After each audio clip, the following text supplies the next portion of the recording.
Let's be frank here.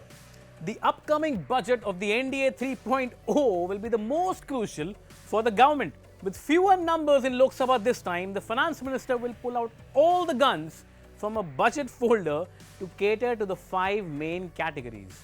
You heard that right. Hello, my name is Abhinav Trivedi and you're watching Mint Explains.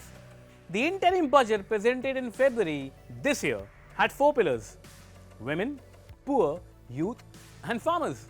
Listen in for yourself. As our Prime Minister firmly believes, we need to focus on 4 major castes. They are Garib, Mahilaye, Yuva and Annadata. Their needs, their aspirations and their welfare are our highest priority. The country progresses when they progress.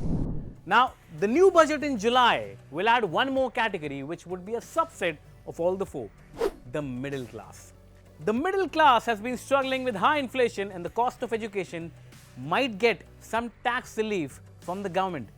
India's tax structure currently includes various deductions under different sections of the Income Tax Act. For instance, Section 80C allows deductions of up to 1.5 lakh rupees for specified investments promoting savings and tax relief. But introducing the new tax regime in 2020 with lower tax rates but fewer deductions and the coexistence of old and new tax regimes has created complexity. While the new regime offers simplicity, many taxpayers still value deductions. The upcoming budget might address this and provide clear incentives for long-term financial planning. Apart from this, affordable housing, affordable travel schemes can also be in the pipeline. Next category is youth.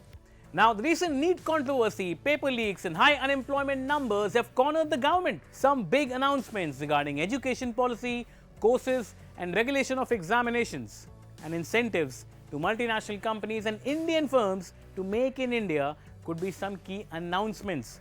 Setting up more plants in emerging sectors like semiconductors, electric cars and defense could be big announcements. These plants and manufacturing units eventually help in creating more jobs in the local economy. Next, of course, is women. Women have always been an important vote bank for all political parties.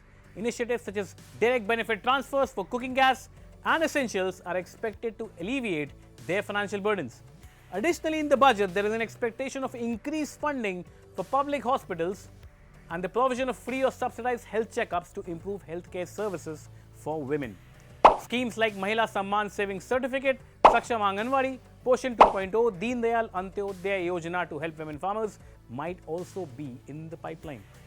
Next, of course, is farmers. The government has been cornered on MSP various times. Analysts observing the budget clearly believes some big tax incentive, subsidies to continue for the farmers and launch a scheme which gets as popular as the Ujjwala Yojana of the government. These initiatives could be in the pipeline in this year's financial budget. Last but not the least, the poor. Apart from the key schemes for the poor like direct benefit transfer and free ration and many others, the government would like to continue its emphasis on rural infrastructure. This not only boosts rural economy but also gives daily labor to millions of Indians. Therefore, women, poor, middle class, youth and farmers will be amongst the prime focus areas of the finance minister in this year's union budget. This is all from this episode of Mint Explains, ladies and gentlemen. We shall see you soon in the next episode. Shabba khair.